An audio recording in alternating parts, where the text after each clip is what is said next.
안녕하세요. 오늘은 물리층 마지막 시간입니다. 네, 이제 오늘은 아날로그 전송을 할 건데요. 디지털 정보를 아날로그로 변환해서 전달하기 위해서 변조가 필요해요. 그 아날로그 신호를 변조하기 위해서는 아날로그 특성 중에 하나를 바꿔야 되는데 그 특성 중에 하나가 진폭을 바꾸거나 주파수를 바꾸거나 위상을 바꾸는 거예요. 디지털 대 아날로그 변환의 여러 가지 측면. 데이터 전송률 대 신호 전송률은 뭐 이런 식이 있다. 근데 우리가 여기서 알아야 되는 것은 신호율은 데이터율 곱하기 R분의 1인데 이게 원래 그 로그 2의 L이었잖아요. 여기 준이었잖아요. 이게 신호 요소의 유형으로 바뀌었다는 거. 네. 대역폭은 신호율에 비례한다. 여기서는. 그리고 반송판은 아날로그 전송에서 아날로그 전송에서 송신장치가 정보를 전송하기 위해서 생성을 하는 그런 고주파 신호예요. 네, 진폭 편의변조는 이름만 봐도 그 세 개의 특성 중에 하나 진폭을 변화시켰다는 것을 알 수 있겠죠? 그래서 두 가지 진폭을 사용하는 이진 ASK가 있어요. 이거는 그 어떤 신호는 0으로 그리고 다른 진폭은 반송파 진폭으로 보내는 거예요. 예를 들어서 여기 그림을 보면 1일 때는 그냥 그 반송파로 보내는데 0일 때는 아무 신호가 가지 않고 있죠. 그리고 ASK의 대역폭, 이거는 여기 이 대역폭에 나와 있죠. 이거는 네, 이거는 대역폭을 ASK 대역폭을 나타냅니다.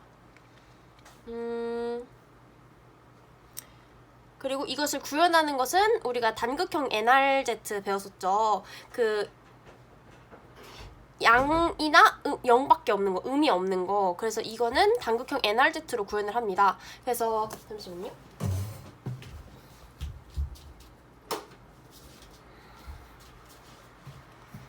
네.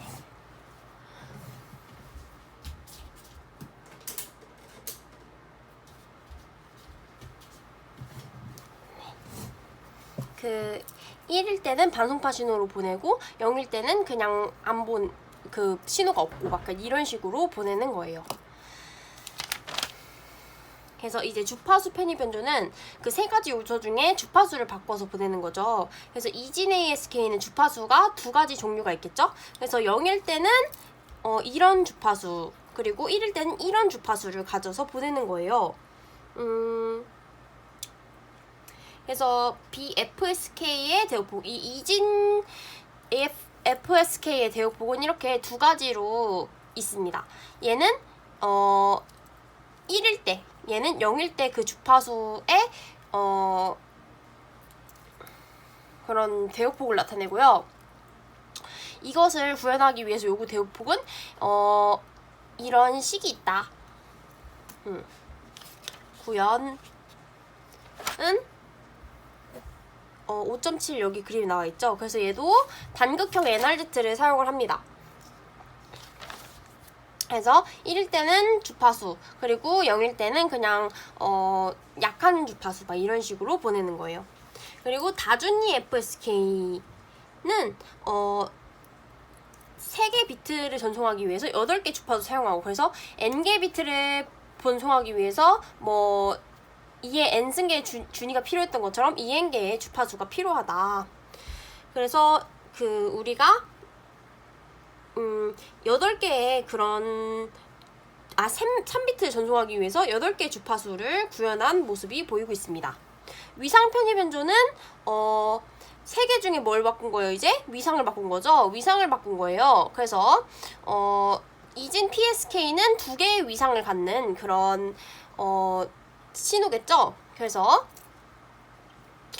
0위상이랑 180도 위상을 사용합니다. 얘는 그 잡음에 되게 강해요. 그래서 대역폭 5.9의 그림을 보면 1일 때는 이런 0도의 위상, 그리고 0일 때는 180도 바뀐 그런 위상이 보이고 있죠? 그래서 대역폭은 이런 대역폭을 사용을 한다는 겁니다. 아까보다 적은 게 보이죠? 그리고 얘는 양극형 NRZ를 사용을 합니다. 그래서 1비트가 1인 거는 위상 0, 그리고 0은 180도의 신호를 나타냅니다. 그래서 여기서 보면 0일 때는 인 것을 볼 수 있죠. 이제 구상 PSK입니다.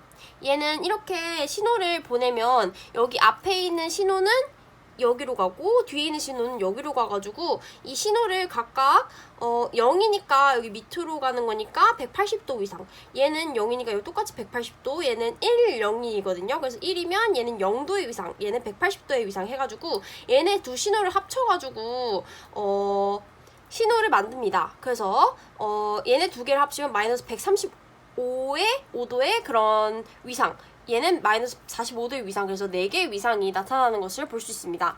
이 성운 그림은 여기 나와 있어요. 2개의 동위상 그리고 상위 위상의 반송파 신호를 사용하는 경우에 되게 잘 쓰이는 그런 것인데요.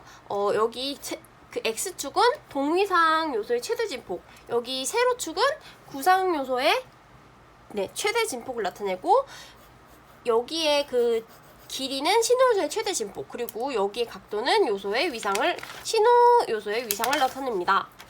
그래서 세 개의 성운 그림을 보면 ASK는 이렇게 동위상의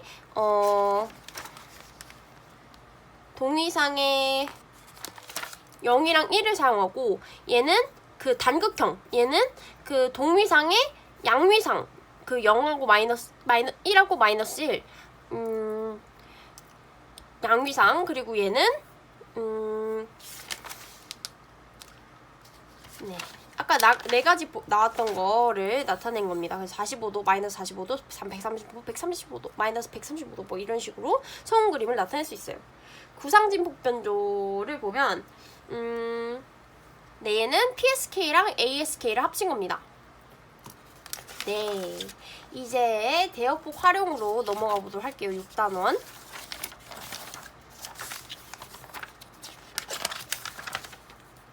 대역폭 활용, 다중화랑 스펙트럼의 확장 단원입니다.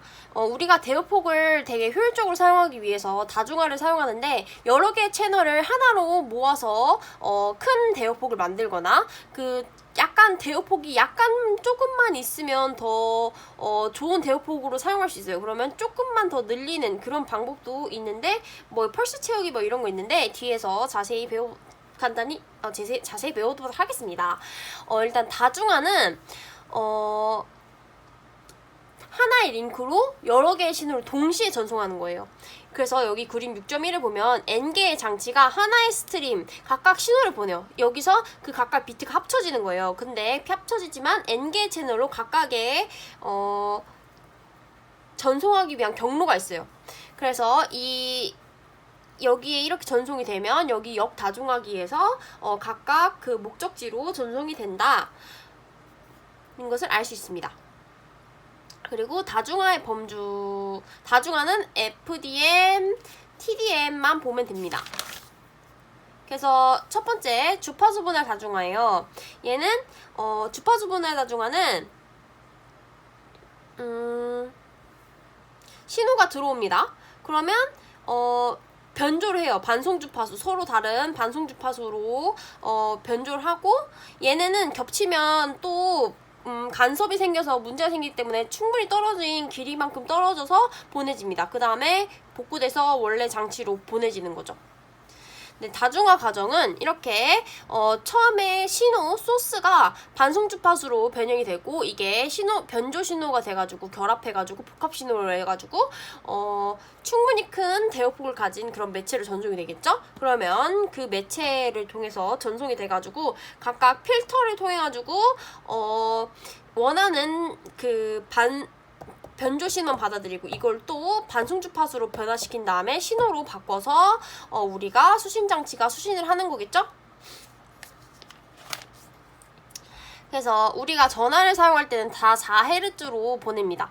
다 4Hz로 신호를 보내고 이 변조기가 우리는 이 대역폭이 아마 20부터 32까지 쓸 수 있어요. 그래서 이것을 각각 겹치지 않게 나눕니다. 그래서 이것을 변조를 하고 변조를 한 걸 합쳐서 복합 신호를 보냅니다. 복합 신호를 보내면 여기서 뭐 역다중하기가 각각 이렇게 각각 필터로 보내고, 필터는 또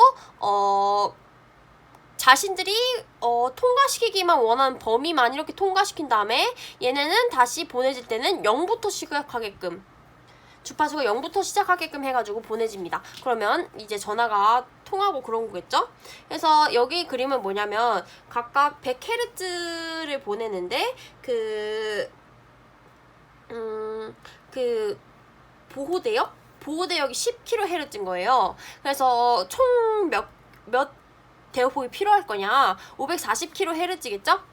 네, 여기 있는 그림은 우리가 1Mbps의 디지털 신호를 보낼 거예요. 16QAM으로요. 왜 16QAM을 보낼 거냐면 우리가 1Mbps의 신호를 1MHz의 대역폭을 가진 그런 링크로 보낼 거예요. 그러면 이것을 4개의 신호가 4개의 그런 장치가 한꺼번에 보낼 거라서 각 신호 그 헤르츠마다 4비트씩 이렇게 보내는 거예요. 4비트씩. 그러면 500kHz로 얘의 전체 신호를 보낼 수 있겠죠. 250kHz 4개를 합치면 이 대역폭이 된다. 이런 그림이 나와 있습니다. 네, 여기는 아날로그 계층 구조를 나타내는 건데, 이 저대역을 묶어서 더 큰 그룹으로, 커진 그룹을 또 묶어서 더 큰 그룹으로 막 이런 식으로 묶어서 용량을 크게 만드는 그런 그림이 나와 있습니다. 이제 시분할 다중화로 넘어갈게요. 시분할 다중화는 아까 전에는 우리가 채널을 어떻게 가로로 나눴죠. 얘는 세로로 나누는 모습을 볼 수 있죠. 얘는 뭘 나타낸 거냐면 그 대역폭을 시간으로 바꿔서 보내는 거예요. 1초에 넣어보내고 2초에 넣어보내고 3초에 넣어보내고 4초에 넣어보내고 이렇게 링크를 나눈 거예요. 그래서 발신지 1로부터 오는 메시지는 1, 2, 3, 4 중 꼭 1로 안 가고 그냥 원하는 대로 항상 나는 이번엔 2로 보낼 거야. 그러면 1은 2한테만 보내고 막 약간 이런 식으로 전달을 합니다. 이 시분할 다중화 방식에는 동기 TDM과 통계적 TDM이 있습니다. 동기 TDM은 동기적으로 그 컴고에서도 동기식 뭐 이런 거 했었잖아요. 동기적으로 서로 나 보내고 너 보내고 이렇게 뭐 약속을 맞추는 거죠. 그래서 이 그림을 보도록 하겠습니다. 시간 슬롯 또는 시간 슬롯과 프레임, 이걸 보면 우리가 각 장치에서 뭘 보내요? 장치에서 입력을 합니다. 입력을 하는데 요거는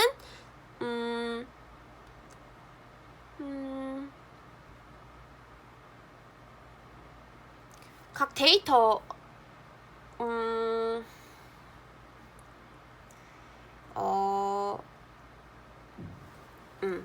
일단 각 장치의 각 입력에서 데이터를 보내요. 근데 이 데이터를 이렇게 세 등분으로 보내는데 이게 기간이 t예요. 이거 하나 보내는데 얘도 이만큼 보내고 얘도 이만큼 보낼 거예요. 근데 여기로 보낼 때는 얘네를 하나의 프레임으로 묶어야 돼요. 그러면 얘가 t였던 게 t가 돼야 되니까 얘는 3분의 t가 되겠죠. 여기 기간이. 그러기 때문에 3배 빨라진다. 이런 그림이 나와 있습니다. 네, 여기서는 그 입력 1Mbps를 4개의 입력이 입력되고 있죠. 그래서 이 각각의 비트를 하나씩 프레임으로 묶어가지고 보내고 있습니다. 그러면 얘가 1Mbps니까 하나 비트가 1 마이크로세크였겠죠. 근데 얘를 또 1 마이크로세크씩 세크만에 보내야 되니까 얘는 4분의 1 마이크로세크로 이렇게 줄어들다는 것도 여기서 볼 수 있어요. 네, 끼워넣기는 읽어보시고요. 얘는 각각 100바이트를 보내요. 그래서 이것을 그 한 바이트씩 묶어가지고 하나의 프레임으로 만듭니다. 그러면 얘는 각각 4바이트씩 있다는 거. 그래서 100프레임 프로 세크, 얘는 한 바이트씩 묶으니까 프레임은 100개 만들어지겠죠. 1초에 100개 만들어지니까 100프레임 프로 세크. 그리고 이 각 프레임은 32비트씩 들어있으니까 3200bps가 된다는 그림입니다. 얘 그림 예제 6.9의 그림 6.17은요, 이제 한 비트씩만 묶는 게 아니라 2비트씩 묶을 수도 있다. 그래서 100kbps로 보내는데 2비트씩 묶으니까 몇 개의 프레임 만들어질까요? 50kbps, 50k개의 결국 5만 개의 프레임이 만들어질 겁니다. 5만 개의 프레임이 1초에 만들어지니까 5만 프레임 per 세크. 그리고 각각의 비트는 몇 개씩 들어있어요? 8비트씩 들어있죠. 각각의 프레임에 8비트씩 들어있으니까 8비트랑 5만 프레임을 곱하면 400kbps가 나오는 그림입니다. 얘 빈 슬롯은 우리가 동기식으로 보내잖아요. 그러면 이게 한 묶음이 돼야 돼요. 근데 입력이 각 입력에 입력되는 그런 수가 다를 수도 있어요. 그러면 빈 공간이 만들어진다는 문제가 생겨요. 그래서 이것을 해결하기 위해서 통계적 TDM이 나왔습니다. 그리고 데이터 전송률을 관리하는 전략에는 또 다른 걸로는 다단계 다중화, 복수 슬롯 다중화가 있어요. 다단계 다중화는 만약에 두 개의 여기 그림을 보면 되는데, 다단계 다중화는 20kbps가 2개 있고 40kbps가 3개 있어요. 그러면 얘네 둘을 하나로 묶어가지고 40kbps를 만들어줘가지고 입력의 그런 속력을 맞추는 거죠. 복수 슬롯이 복수계로 나눠졌다는 거예요. 그래서 25kbps, 얘네 3개는 25kbps인데 얘는 50kbps라서 얘네를 2개로 나눠가지고 입력이 5개가 되게끔 슬롯을 5개에 할당해주는 그런 방식입니다. 펄스 채우기는 50kbps가 2개 있고 46kbps가 이렇게 있으면 얘네를 뭐 나눌 수도 없고 합할 수도 없고 애매하잖아요. 그래서 그 46kbps에 그 남아있는 그 좀 부족한 부분은 0으로 채워줘가지고 50kbps를 만들어서 균형을 맞춘다, 이런 내용입니다. 그리고 프레임 구성 비트는 이렇게 부족한 것들 있잖아요. 그러면 얘가 어떤 거는 3개고 어떤 건 2개고 이러면 좀 뭐가 프레임의 시작이고 끝인지 헷갈린단 말이에요. 그래서 동기 비트를 넣어주는 거예요. 1, 0, 1 뭐 이런 식으로 해가지고 비트 시작 이렇게 알려주는 거죠.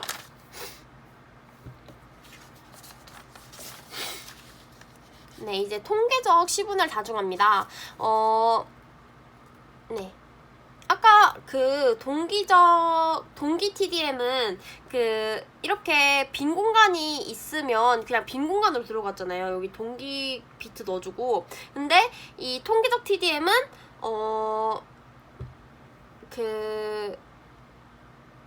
각각 입력이 이렇게 돌면서 입력이 있으면 넣고 거기에 주소까지 넣는 거예요. 네. 그런 방식입니다. 그럼 주소 비트가 더 필요하다는 문제가 생기겠죠? 슬롯은 데이터 크기가 이런 주소 비트보다는 커야 되고요. 동기화 비트의 부재. 동기 비트 필요 없겠죠. 주소 비트 있으니까. 네, 대역폭은 여기에 우리가 보내는 것보다 얘의 대역폭이 더 작아요. 왜냐면 주소를 표시한 비트를 위해서 공간이 또 할당돼야 되기 때문이겠죠? 네, 이제 8장입니다. 네, 8장 교환입니다. 네. 교환기는 그 정보를 뭔가 장치끼리 연결을 하는 그런 장치겠죠. 그래서 교환망 이렇게 해가지고 장치끼리 이렇게 연결해주는 모습을 보일 수 있어요. 교환 방법은 뭐 회선 교환망, 패킹 교환망, 메시지 교환망이 있는데, 패킹 교환망은 가상 회선망이랑 데이터그램으로도 나뉩니다. 요거는 별로 중요하지 않고 요거 3개를 이제 배워보도록 하겠습니다. 물리층에서 교환은 신호 교환이고요. 데이터 링크층에서는 패킷을 교환합니다. 그리고 가상회선 접근 방법을 사용을 하고, 네트워크층에서는 패킷 교환을 하고 가상회선 접근 방식이랑 데이터그램 접근 방식을 사용하고, 응용층에서는 메시지 교환을 하겠죠. 이제 회선 교환망입니다. 회선 교환망은 뭐라 그랬죠? 신호 교환하는 거라고 했죠, 물리층에서. 그래서 회선 교환망을 사용하려면 그 각 연결은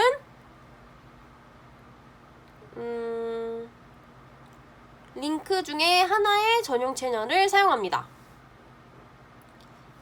네, 그러니까 전용으로 사용하는 선이 있어야 된다, 이런 말입니다. 이 회선 교환망을 사용하려면 설정 단계, 데이터 전송 단계, 그리고 해제 단계가 있어야 됩니다.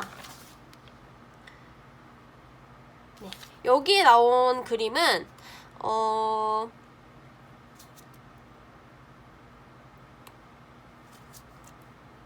연결을 하기 위해서 전용선을 사용하는 그런 모습. 얘는 안에서 여기서 입력은 4개지만 출력은 8개거든요. 각각 스위치가. 근데 그 4개의 연결은 바깥과 통신하기 위해서, 그리고 나머지 4개는 안에서 통신하기 위해서 사용하는 그런 회선을 말합니다. 먼저 설정 단계에서는, 잠시만요.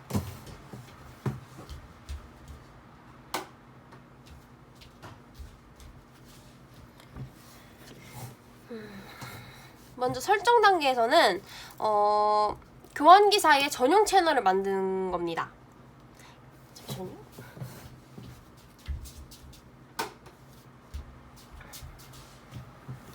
네, 교환기 사이에 전용 채널을 만드는 겁니다.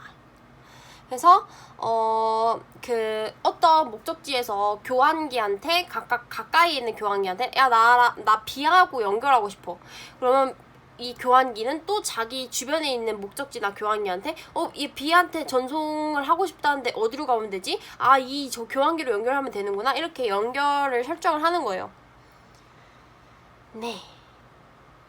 그리고 만약에 이게 연결이 그 목적지한테 전송했다. 그러면 나 연결할 수 있어. 이렇게 응답을 또 보내줘야 되고, 그렇게 해가지고 연결을 설정하고요. 연결 설정하면 데이터 전송할 수 있고, 이제 연결 끊기 원하면 이 목적지 쪽에서 그만하고 싶다고 보내는 거죠.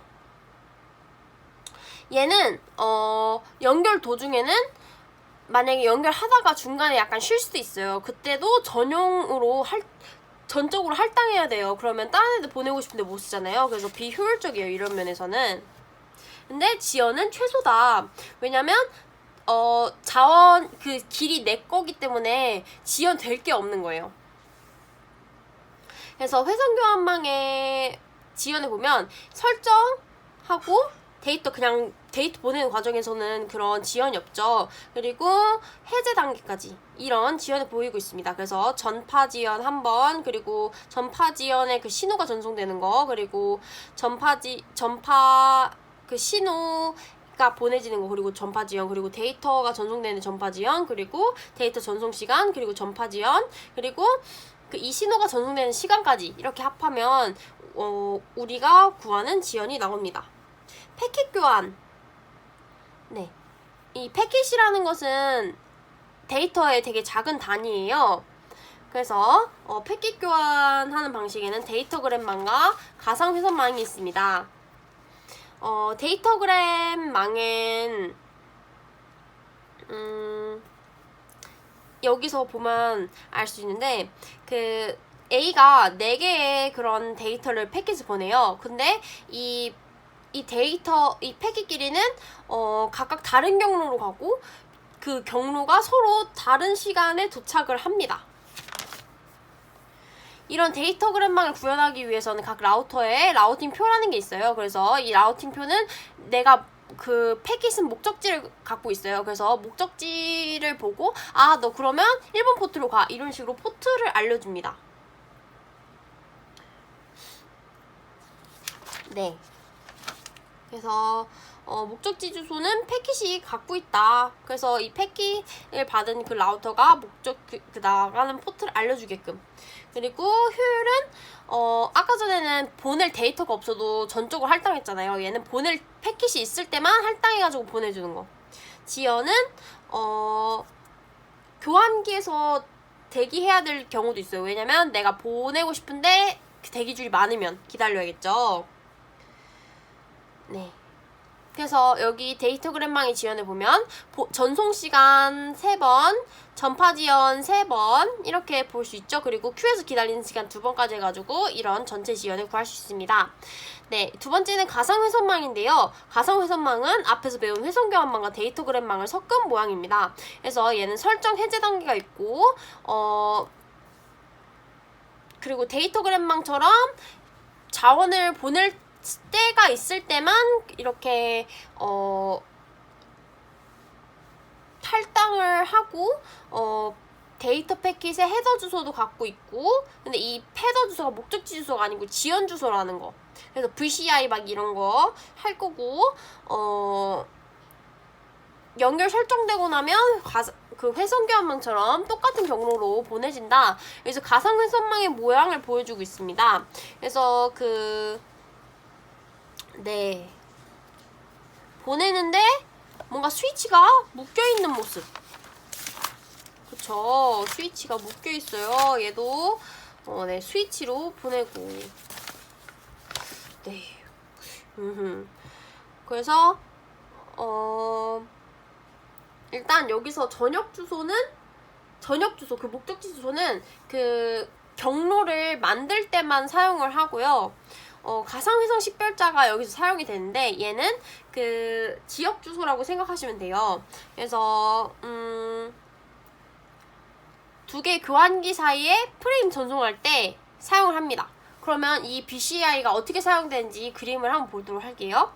이 가상회선 식별자는 여기 그림에서 보듯이 14를 통해서 패킷이 들어오면 여기 표에서 그러면 너 나갈 땐 출력 VCI는 77이야 이렇게 해가지고 바꿔서 나가는 모습인데, 이 단계를 배워가면 더 명확해질 거예요.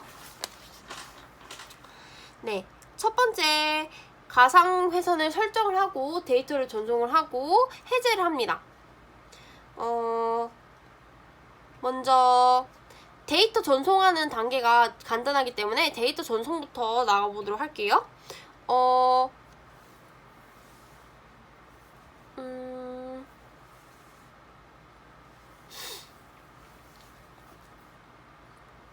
이게 데이터를 갖고 들어오잖아요. 그럼 가상회선 표를 각각 라우터 갖고 있어요. 이 가상회선 표에는 내가 어떤 VCI로 갖고 들어오면 어떤 포트 번호로 어떤 VCI를 갖고 나가라 이런 표를 갖고 있기 때문에 이것을 갖고 그냥 나가면 되거든요. 그러면 이런 BCI 표가 어떻게 만들어지는지 과정을 한번 볼게요. 이 설정 단계에서 이 VCI 표가 만들어져요. 그래서 설정 단계는 설정을 요청하고 응답하는 단계로 이루어지는데, 설정을 요청하는 단계에서는 여기 앞에 인커밍이랑 여기 세 열만 완성되고 이 응답 단계에서 마지막까지 완성이 되는 그런 그림을 보겠습니다. 먼저 설정을 요청할 때 얘 A가 교환기 1한테 프레임을 보내요.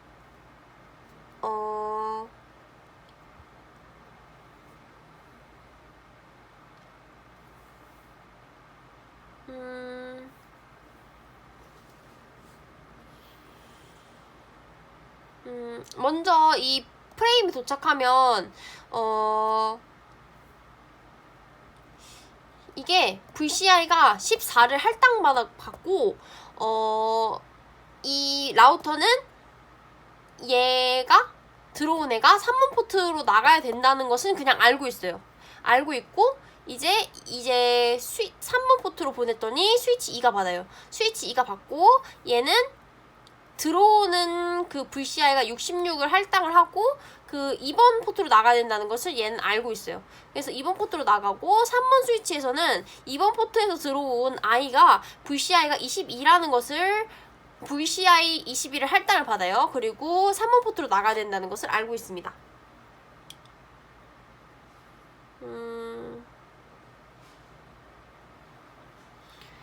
지금 어떻게 했죠? 3개 열만 완성을 했잖아요. 이제 이 프레임은 목적지에 보내지는 거예요. 그래서 목적지에서 보내져가지고 설정할 수 있어. 연결 가능해. 하면 이제 응답이 오겠죠. 그래서 이제 77이라는 VCI를 할당을 받고 77로 보냅니다. VCI를 응답으로요. 그러면 응답으로 보냈으면 여기서 얘는 입력이지만 얘한테는 출력이겠죠. 그래서 77 얘로 이제 응답 받으면 얘는 22가 입력이었지만 얘한테는 출력이겠죠. 그래서 얘 표 완성되고 얘가 입력된 곳으로 보내지만 얘는 출력된 VCI겠죠. 그래서 여기 표를 채웁니다. 그래서 이제 경로표가 완성이 됐죠.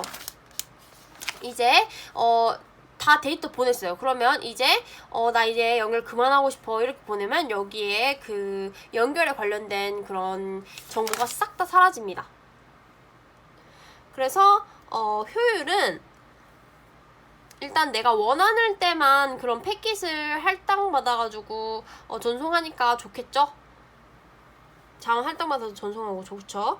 그리고 가상 해석망에서 지연은 연결을 설정할 때, 그리고 데이터를 보낼 때, 그리고 연결 해제할 때 해가지고 전송 지연은 3번, 전파 지연, 여기 전송에 관련된 전파 지연도 3번, 그리고 설정 지연, 그리고 해제 지연까지 있습니다. 감사합니다.